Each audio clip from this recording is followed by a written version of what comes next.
तो छात्रों, हम लोगों ने गद्य साहित्य, हिंदी गद्य साहित्य का विकास और हिंदी पद्य साहित्य का विकास, दो टॉपिक कंप्लीट कर लिया है। ये दोनों टॉपिक 5-5 नंबर के हैं, यानी कि 10 नंबर आप लोगों ने कंप्लीट कर लिया है। अगर इसको अच्छे तरीके से आप लोगों ने पढ़ लिया होगा तो 10 नंबर आपका कंप्लीट हो गया है। अब हम लोग जो है आगे बढ़ रहे हैं और एक साथ दो चीजें जो है कंप्लीट करते चलेंगे। एक तो गद्यांशों पर आधारित प्रश्नोत्तर और दूसरे रचनाकार की जीवनी। तो रचनाकार की जीवनी जो है 5 नंबर की आती है आपकी, और गद्यांशों पर आधारित प्रश्नोत्तर 6 नंबर का आता है, यानी कि 11 नंबर। अब हम लोग इस वीडियो से 11 नंबर का टॉपिक कवर करेंगे। हर एक चैप्टर को टच करेंगे हम आप लोगों के, और हर एक चैप्टर के लगभग 2 गद्यांशों को हम पढ़ाएंगे यहाँ पे, जो बहुत ही इंपॉर्टेंट होंगे। और उसके बाद जो और इम्पोर्टेंट लगेगा आप लोगों को PDF उसका प्रोवाइड करा दिया जाएगा। तो पहला आप लोगों का चैप्टर है मित्रता। आप लोगों के गद्य का जो पहला चैप्टर है मित्रता है। ये आचार्य रामचंद्र शुक्ल जी के द्वारा लिखा गया है। थोड़ा सा आचार्य रामचंद्र शुक्ल के बारे में हम जो है देखेंगे, और इतना अगर आप लोगों ने तैयार कर लिया तो इनके जो है जीवन परिचय को आप आसानी से लिख सकते हैं और अपना 5 नंबर स्कोर कर सकते हैं। देखिए, आचार्य रामचंद्र शुक्ल जो है 1884 में पैदा हुए और 1941 में मर गए। 1884 में पैदा हुए और 1941 में मर गए। कहाँ पे पैदा हुए थे? तो बस्ती जिले के अगोना नामक गांव में ये पैदा हुए थे। कहाँ पे? बस्ती जिले के अगोना नामक गांव में ये पैदा हुए थे। इनके पिताजी का नाम चंद्रबली शुक्ल था। इनके पिताजी का नाम क्या था? चंद्रबली शुक्ल था। 12वीं में ये पढ़ रहे थे, तभी इनकी पढ़ाई छूट गई और इनको सरकारी नौकरी करना पड़ा। सरकारी नौकरी करने के दौरान ये चूंकि स्वाभिमानी थे, तो किसी बात को लेकर के विवाद हो जाता है और उनकी सरकारी नौकरी भी छूट जाती है। उसके बाद ये मिर्जापुर के मिशन स्कूल में चित्रकला के अध्यापक हो जाते हैं, चित्रकला पढ़ाने लगते हैं। इनको जो है अंग्रेजी, संस्कृत, बांग्ला, उर्दू और फारसी भाषा का अच्छा ज्ञान हो जाता है। स्वाध्याय के बल पे खुद स्वतः अध्ययन करके इन भाषाओं पे ये अपना कमांड बनाते हैं। और ये जो है आगे चल करके नागरी प्रचारणी सभा से भी जुड़े। बनारस में जो है नागरी प्रचारणी सभा, उससे भी ये जुड़ गए और उसके बाद उसमें काम किया। और उसके बाद काशी विश्वविद्यालय में हिंदी विभाग के विभागाध्यक्ष पद को भी इन्होंने सुशोभित किया। ये था इनके जीवन के बारे में। इनकी जो रचनाएं हैं, निबंध इन्होंने चिंतामणि और विचार वीथी, 2 निबंध इन्होंने लिखे हैं। आलोचना, इनकी जो आलोचना है रस मीमांसा है। त्रिवेणी है, जो सूर, तुलसी और जासी के जीवन पे है। त्रिवेणी, इसीलिए इसका नाम त्रिवेणी है। 3 साहित्यकारों के ऊपर इन्होंने इस आलोचना को लिखा है। इतिहास के रूप में इन्होंने हिंदी साहित्य का इतिहास लिखा, जो कि जो है सर्वमान्य है। सारे लोग इसी इतिहास को ज्यादा प्रभावशाली माना जाता है, हिंदी साहित्य का इतिहास। एक कहानी भी इन्होंने लिखा था जिसका शीर्षक है 11 वर्ष का समय। ये इनकी एक कहानी है। और इनकी जो भाषा शैली है, शुद्ध साहित्यिक भाषा का प्रयोग ये करते थे और संस्कृत की तत्सम शब्दावलियों का ये प्रयोग करते थे। तो ये आचार्य रामचंद्र शुक्ल के बारे में थोड़ी सी जानकारी है। अगर आप लोग इतनी जानकारी भी तैयार कर लेते हैं तो खूब आराम से इनका जीवन परिचय आप लिख सकते हैं और आपको 5 नंबर आसानी से मिल सकता है। आइए बढ़ते हैं हम 6 नंबर की तरफ। पहला चैप्टर जो इनका है मित्रता। मित्रता के बारे में हम लोग थोड़ा सा जानेंगे, हालांकि इससे संबंधित आप लोगों को प्रश्न नहीं आएगा, गद्यांश से आधारित प्रश्न नहीं आएगा, लेकिन मित्रता के बारे में आप लोगों को थोड़ा सा हम संक्षिप्त में बताएंगे कि मित्रता पूरा चैप्टर में इनका क्या इन्होंने बताने का प्रयास किया, उसको हम लोग देखेंगे। क्योंकि बहुत सारे ऐसे विद्यार्थी होंगे जो चैप्टर को पढ़े ही नहीं होंगे, तो उनको भी इस चैप्टर के बारे में, इस पार्ट के बारे में थोड़ी सी जानकारी हो जाएगी। तो मित्रता जो चैप्टर है, पूरे चैप्टर को अगर मिलाया जाए तो इसमें से 5 पॉइंट निकल करके आते हैं। पहला पॉइंट होता है कि सच्चे मित्र का चयन, जो एक सबसे बड़ी समस्या है आज के समय में और तब भी रही होगी। तो सच्चे मित्र का चयन करना एक सबसे बड़ी समस्या है। दूसरा जो इसका पॉइंट है, सच्चे मित्र के गुण। सच्चे मित्र के अंदर कौन कौन से गुण होने चाहिए, किसको हम माने कि वो सच्चा मित्र है। तीसरा है सच्चे मित्र का कर्तव्य। सच्चे मित्र का कर्तव्य क्या होना चाहिए, ये भी इसमें बताने का प्रयास इन्होंने किया है। चौथे पॉइंट पे इन्होंने बताया है कि विपरीत स्वभाव होने पर भी मित्रता संभव है। यानी कि कोई जरूरी नहीं कि मित्रता के लिए दोनों लोगों का स्वभाव और जो है व्यवहार मिलना चाहिए, ऐसा कुछ नहीं है। विपरीत स्वभाव वाले, विपरीत व्यवहार वाले लोगों के बीच में भी मित्रता हो सकती है। पांचवा इन्होंने कहा कि कुसंगति जीवन के लिए सबसे हानिकारक है। कुसंगति जो है, बुरे लोगों की संगति जो है हमारे जीवन के लिए बहुत ही हानिकारक है। तो सबसे पहले हम पहला पॉइंट को देखेंगे और थोड़ा सा इसके बारे में आप लोगों को बताएंगे। देखिए, जो सबसे पहला पॉइंट है सच्चे मित्र का चयन, इसमें इन्होंने बताया है कि जब कोई युवा किशोरावस्था को पूरा कर लेता है और जब अपने घर की चारदीवारी से बाहर निकल करके जाता है तो उसके सामने एक सबसे बड़ी जो समस्या होती है वो मित्र बनाने की होती है। अगर उस युवा के अंदर, उस किशोर के अंदर अगर थोड़ी सी भी सामाजिकता होती है, बोलचाल का ढंग अच्छे तरीके से उसको पता होता है, तो वो समाज में आसानी से मित्र बना लेता है, उसको कोई बहुत दिक्कत नहीं होती है। लेकिन कुछ ऐसे भी लोग होते हैं जिनको समाज के बारे में कुछ भी अनुभव नहीं होता है, कुछ भी जानकारी नहीं होती है। ऐसे लोगों के सामने एक समस्या आ जाती है कि मित्र का चयन कैसे करें, क्योंकि उनका जो स्वभाव होता है एकदम निर्मल होता है, कोमल होता है, स्वच्छ हृदय होता है। वो कच्चे मिट्टी के समान होते हैं। जिस तरीके से मिट्टी को कुम्हार जिस आकार में चाहे उस आकार में ढाल सकता है, उसी तरीके से वह किशोर होता है। जब समाज में जाएगा तो उसको जो मित्र मिल जाएगा, जो मित्र मंडली मिल जाएगी, उस मित्र के अनुसार ही वो बन जाएगा। वो मित्र जैसा चाहेगा उसको बना लेगा। तो मित्रता का प्रभाव हमारे जीवन पे सबसे अधिक पड़ता है, संगति का प्रभाव हमारे जीवन पे सबसे अधिक पड़ता है। इसलिए हमें मित्र बहुत ही सोच समझ करके बनाना चाहिए और ये ध्यान देना चाहिए कि उससे हमारा कोई अहित न हो, कोई नुकसान न हो। अगला जो पॉइंट है सच्चे मित्र के गुण। दूसरा जो पॉइंट है सच्चे मित्र के गुण, कह रहे कि एक विश्वास पात्र मित्र हमारे जीवन में औषधि के समान होता है। जिस प्रकार से औषधि हमें बीमारी से बचाती है, उसी प्रकार से अगर सच्चा मित्र है, विश्वास पात्र मित्र है, तो हमें बुराइयों से बचाता है। सच्चे मित्र में उत्तम वैद्य जैसी निपुणता होती है, परख होती है, माता जैसा धैर्य होता है, जो हमें सच्चाई के रास्ते पे जाने के लिए प्रेरित करता है, सही रास्ते पे जाने के लिए हमें प्रेरित करता है, निराश होने पे हमारे अंदर आशा का संचार करता है और हमें गलत रास्ते पे जाने से रोकता है। हमें ऐसी मित्रता का ही चयन करना चाहिए।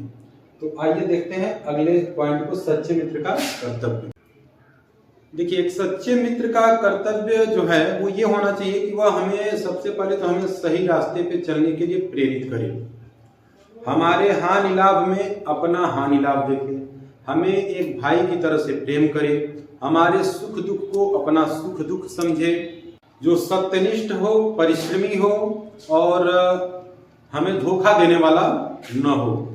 ऐसा मित्र होना चाहिए और मित्र का ये कर्तव्य होना चाहिए।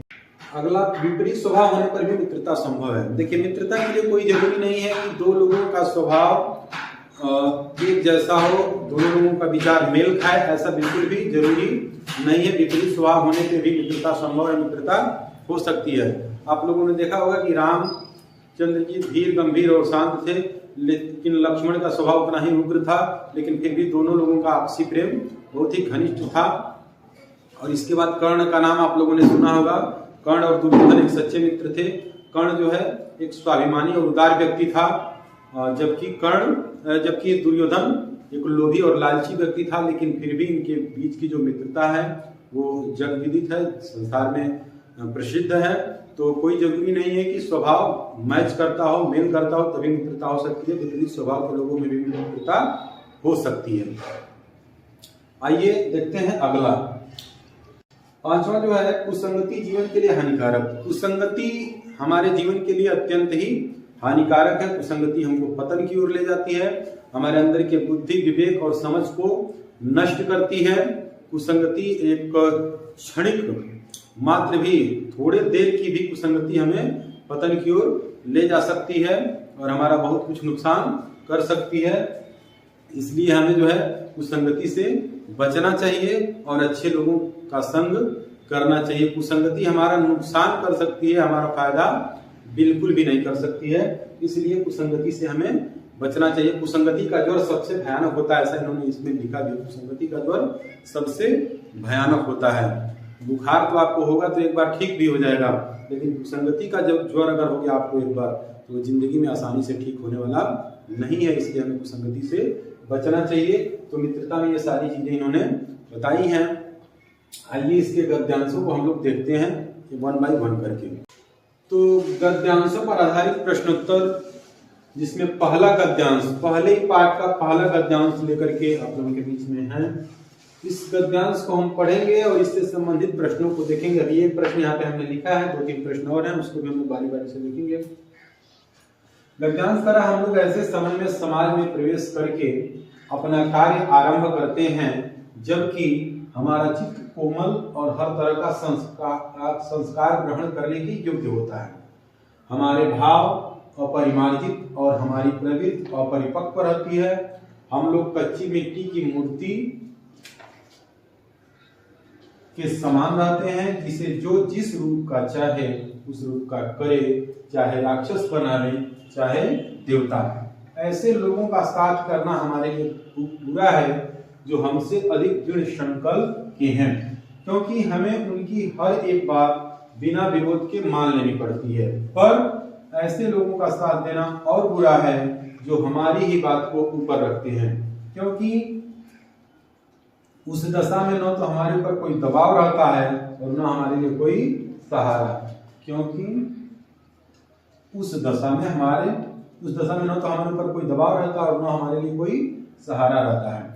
दोनों अवस्थाओं में जिस बात का भय रहता है उसका पता युवा पुरुष को प्राय बहुत कम रहता है। ये हो गया ये गद्यांश, और इसका सबसे पहला जो प्रश्न है वो है उपरोक्त गद्यांश का संदर्भ लिखिए। उपरोक्त गद्यांश का संदर्भ लिखिए। तो संदर्भ लिखने के लिए सबसे आसान जो तरीका यही है कि लिखते हैं हम प्रस्तुत गद्यांश हमारी पाठ्य पुस्तक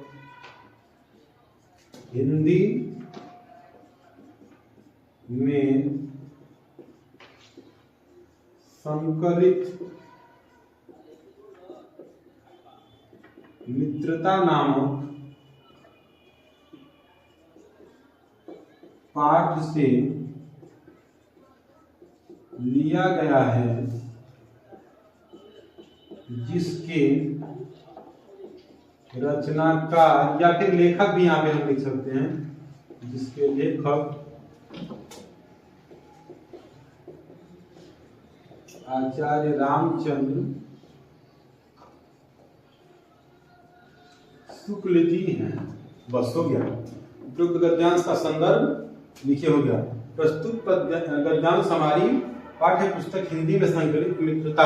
अब मित्रता को जहां पे लिखिएगा वहां पे इसको कामा में बंद कर दीजिए। मित्रता नामक पाठ से लिया गया है, जिसके रचनाकार या लेखक आचार्य रामचंद्र शुक्ल को भी कामा में बंद कर दीजिएगा। ठीक है, ऐसे ही आपको लिख देना है। उपरोक्त गद्यांश का संदर्भ ये हो गया। आइए देखते हैं अगले प्रश्न। देखिए इसका जो दूसरा प्रश्न है, यानी कि ख, गद्यांश के रेखांकित अंश की व्याख्या कीजिए। ऐसे ही आप लोगों के एग्जाम में जो गद्यांश आएगा उसके को अंडरलाइन क्या होगा, रेखांकित क्या होगा, और उतने की ही व्याख्या आप लोगों को इसमें लिखनी होगी। व्याख्या लिखने के लिए जो गद्य में होता है बिल्कुल भी कोई अलग से मेहनत नहीं करनी पड़ती है। गद्य को आप पढ़ते जाएंगे, व्याख्या अपने आप बनती चली जाएगी। थोड़ा सा अपने तरफ से उसमें कुछ शब्दों को जोड़ देना होता है बस। जैसे हम लोग ऐसे समय में समाज में प्रवेश करके अपना कार्य आरंभ करते हैं जबकि हमारा चित्त कोमल और हर तरह का संस्कार ग्रहण करने के योग्य होता है। अर्थात लेखक यहाँ पे यह बता रहा है कि जब हम समाज घर की चारदीवारी को छोड़ करके बाहर निकलते हैं, समाज में निकलते हैं, प्रवेश करते हैं और अपना कार्य आरंभ करते हैं, तो उस समय जो हमारा मन और मस्तिष्क होता है बिल्कुल कोमल होता है, निर्मल होता है, एक पूरी स्लेट की समान होता है, जो किसी भी प्रकार के संस्कार यानी कि व्यवहार को ग्रहण करने के लिए योग्य होता है। हम जिस परिस्थिति में जाएंगे उस परिस्थिति को हम आसानी से ग्रहण कर लेंगे। हमारा मन ऐसा होता है। उस समय हमारे भाव अपरिमार्जित और हमारी प्रवृत्ति अपरिपक्व रहती है। हमारे जो भाव होते हैं वो अपरिमार्जित रहते हैं, यानी कि समाज का हमको कोई अनुभव नहीं होता है, और हमारी प्रवृत्ति अपरिपक्व रहती है। हमारा जो स्वभाव होता है, प्रवृत्ति होती है वो मेच्योर नहीं रहती, अपरिपक्व रहती है, कच्चे घड़े के समान रहती है, जिसको जिस रूप में जो चाहे आगे का विराट कि हम लोग कच्ची मिट्टी की मूर्ति के समान रहते हैं, जिसे जो जिस रूप का चाहे उस रूप का कर दे। जिसके पास हम लोग पहुंचेंगे, जिसके संपर्क में हम लोग पहुंचेंगे, वो जिस तरीके का चाहेगा हम लोगों को बना लेगा, क्योंकि हम लोग एक कच्ची मूर्ति के समान होते हैं और कच्चे मिट्टी की जो मूर्ति होती है उसको जिस रूप में चाहे उस रूप में आकार दे सकते हैं। अर्थात हमारा जो सामने वाला होगा, जो हमसे मिलेगा, हमारा मित्र बनेगा, वो चाहे तो हमें राक्षस बना दे और चाहे तो हमें देवता बना दे, अर्थात चाहे तो हमें बुरा इंसान बना देगा और चाहे तो हमें अच्छा इंसान बना देगा। ये उसके ऊपर डिपेंड करता है। ऐसे लोगों का साथ करना हमारे लिए बुरा है जो हमसे अधिक दृढ़ संकल्प के हैं, क्योंकि हमें उनकी हर एक बात बिना विरोध के मान लेनी पड़ती है। कह रहा है कभी कि ऐसे लोगों का साथ करना हमारे लिए बुरा है जो हमसे अधिक दृढ़ संकल्पी हैं। दृढ़ संकल्पी होंगे तो जो उनकी बात होगी वो अपनी बात पे ही अड़े रहेंगे, कहेंगे कि हमारी बात सही है, हम उसका विरोध नहीं कर सकते हैं और उनके हर एक बात को हमें मानना पड़ेगा। जो हमसे अधिक दृढ़ संकल्पी होगा उसकी बात को बिना विरोध के ही हमको मान लेना पड़ेगा। आप लोगों ने महसूस किया होगा अपने जीवन में, क्योंकि हमें उनकी हर एक बात बिना विरोध के माननी पड़ती है। पर ऐसे बस यहीं तक हम लोगों को बताना था इसका व्याख्या। तो ये हो गया व्याख्या, इसी को हमको वहां पे लिख देना है, बस और कुछ नहीं करना है। तो गद्यांश के रेखांकित अंश की व्याख्या यहाँ पे हो गई। आइए देखते हैं अगले प्रश्न को। देखिए ग और घ कह रहा है कि लेखक के अनुसार हमें किन लोगों की संगति में नहीं रहना चाहिए और घ कह रहा है कि किन लोगों का संगत करना हमारे लिए बुरा है। देखिए ऐसे लोगों का साथ करना हमारे लिए बुरा है, ये जो लाइन है ये इसका उत्तर हो जाएगा। लेखक के अनुसार हमें किन लोगों की संगति में नहीं रहना चाहिए, इस प्रश्न का उत्तर दोनों मिक्स हो जाएगा। दोनों लोगों के साथ में नहीं रहना है। किन लोगों के साथ, जो हमसे अधिक दृढ़ संकल्प के हैं। क्यों? क्योंकि हमें उनकी हर एक बात बिना विरोध के मान लेनी पड़ेगी, चाहे वो सही कहेंगे चाहे वो गलत कहेंगे, उनकी हर बात को हमें बिना विरोध के मान लेना पड़ेगा, क्योंकि वो दृढ़ संकल्पी हैं। और हमें ऐसे लोगों के साथ भी नहीं रहना है जो हमारी क्या करें, हमारी बात को ऊपर रखे, यानी कि हमें ही तवज्जो देने लगे, हमारे सारे विचार को वो मानने लगे। ऐसे लोगों के साथ भी हमें नहीं रहना है। लेखक के अनुसार हमें किन लोगों के संगति में रहना है, इसका उत्तर ये हो जाएगा। लेकिन किन लोगों का संगत करना हमारे लिए बुरा है, तो जो हमसे अधिक दृढ़ संकल्प के हैं उन लोगों का संगत करना, लेखक के अनुसार नहीं, किन लोगों का संगत करना हमारे लिए बुरा है, तो उन लोगों का संगत करना हमारे लिए बुरा है जो हमसे अधिक दृढ़ संकल्प के हैं, क्योंकि हमें उनकी हर एक बात बिना विरोध के मान लेनी पड़ेगी, चाहे वो सही कहेंगे चाहे वो गलत कहेंगे, चाहे उससे हमको नुकसान होता होगा चाहे उससे हमको कोई फायदा होता होगा, उनकी हर एक बात को हमें मान लेनी पड़ेगी। इसलिए हमें उन लोगों का संगत नहीं करना चाहिए। तो इस तरीके से गद्यांश आएंगे और आप लोगों के प्रश्न आएंगे। उन प्रश्नों का उत्तर आप लोगों को उसी गद्यांश में से छांट करके लिखना होगा। खूब आसानी से ये 6 नंबर आप अर्जित कर सकते हैं। इसी चैप्टर का एक गद्यांश और हम लोग देखेंगे और उसके बाद जो चीजें होंगी वो आप लोगों को पीडीएफ के माध्यम से प्रोवाइड करा दी जाएंगी। हर एक चैप्टर के लगभग 2 गद्यांश हम देखेंगे और बाकी चीजें अगर बचती हैं तो इसको पीडीएफ प्रोवाइड करा देंगे आप लोगों को और हम लोग जो है इस तरीके से इसको कंप्लीट करेंगे। अब देखिए मित्रता चैप्टर से ही दूसरा गद्यांश हमने लिया है। गद्यांश कह रहा है विश्वास पात्र मित्र जीवन की एक औषधि है। हमें अपने मित्रों से ये आशा रखनी चाहिए कि वे उत्तम संकल्पों से हमें दृढ़ करेंगे, दोषों और त्रुटियों से हमें बचाएंगे, हमारे सत्य पवित्रता और मर्यादा के प्रेम को पुष्ट करेंगे। जब हम कुमार्ग पर पैर रखेंगे तब वे हमें सचेत करेंगे, जब हम हतोत्साहित होंगे तब हमें उत्साहित करेंगे। सारांश यह है कि वे हमें उत्तमता पूर्वक जीवन निर्वाह करने में हमारी सहायता करेंगे। सच्ची मित्रता में उत्तम से उत्तम वैद्य की सी निपुणता और परख होती है, अच्छी से अच्छी माता किसी धैर्य और कोमलता होती है। ऐसे ही मित्रता करने का प्रयत्न प्रत्येक पुरुष को करना चाहिए, ये गद्यांश कह रहा है। अब गद्यांश से संबंधित यहाँ पे प्रश्न भी दिए गए हैं। पहला ही प्रश्न है उपरोक्त गद्यांश का संदर्भ लिखिए। तो जिस तरीके से पहले गद्यांश में हमने संदर्भ लिखा कि प्रस्तुत गद्यांश हमारी पाठ्य पुस्तक हिंदी में संकलित मित्रता नामक पाठ से लिया गया है और इसके रचनाकार आचार्य रामचंद्र शुक्ल जी हो जाएगा। कि गद्यांश के रेखांकित अंशों की व्याख्या कीजिए। रेखांकित अंश देखेंगे यहाँ तक है और उसके बाद फिर यहाँ से स्टार्ट किया है यहाँ तक है। विश्वास पात्र मित्र जीवन की एक औषधि है।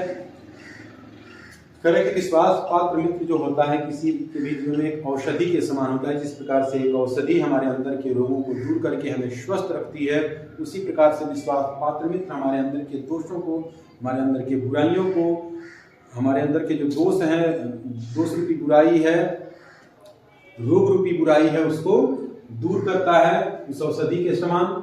हमें अपने मित्रों से ये आशा रखनी चाहिए कि वो उत्तम संकल्पों से हमें दृढ़ करेंगे, और हमें ये अपने मित्रों से आशा रखनी चाहिए कि उत्तम अच्छे संकल्प, जीवन जीने के लिए जो उच्च संकल्प हैं उससे हमें दृढ़ करेंगे, भरेंगे। दोषों और त्रुटियों से हमें बचाएंगे, हमारे अंदर की जो कमियां होंगी, दोष होगी, बुराइयां होंगी, उससे हमको बचाएंगे, उससे हमको बाहर करेंगे। हमारे सत्य, पवित्रता और मर्यादा के प्रेम को पुष्ट करेंगे। हमारा जो सत्य और पवित्रता, पवित्र और मर्यादित प्रेम है उसको और क्या करेंगे, पुष्ट करेंगे, प्रगाढ़ करेंगे। जब हम कुमार्ग पर पैर रखेंगे तब वे हमें सचेत करेंगे, यानी कि जब हम खराब रास्ते पे, बुरे मार्ग पे, गलत रास्ते पे जाएंगे, कुछ गलत करने का प्रयास करेंगे, तो वो हमें उससे रोकेंगे भी कि नहीं ये नहीं करना चाहिए, ये गलत होता है। एक सच्चा मित्र यही होता है। आप लोगों के मित्र में, आप लोगों के जीवन में भी बहुत सारे मित्र होंगे। आप लोग तुलना करिएगा कि कौन मित्र आप लोगों को इस सब चीज़ों को करने से, यानी कि गलत रास्ते पे जाने से रोकता है, और कौन मित्र कहता है कि चलो किया जाए, अच्छा चीज़ है, बहुत बढ़िया है। ऐसा आप लोगों को देखना चाहिए, तुलना करना चाहिए। निश्चित रूप से जो मित्र आप लोगों को रोकेगा वही आपका सच्चा मित्र है, वही आपका विश्वास पात्र मित्र है।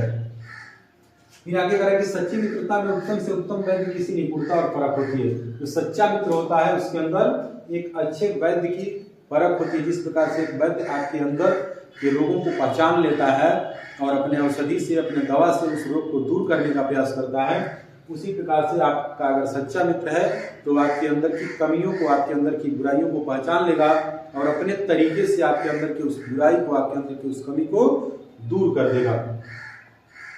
अच्छी से अच्छी माता किसी धैर्य और कोमलता होती है। एक सच्चा मित्र एक माता के समान होता है। जिस प्रकार से एक माता आपके लिए धैर्यवान होती है, आप कई बार गलतियां कर देते हैं लेकिन उससे वो घबराती नहीं है, उससे वो परेशान नहीं होती है, उस कंडीशन में भी आपको समझा करके और अच्छे रास्ते पे लाने का प्रयास करती है। उसी तरीके से एक मित्र को भी होना चाहिए।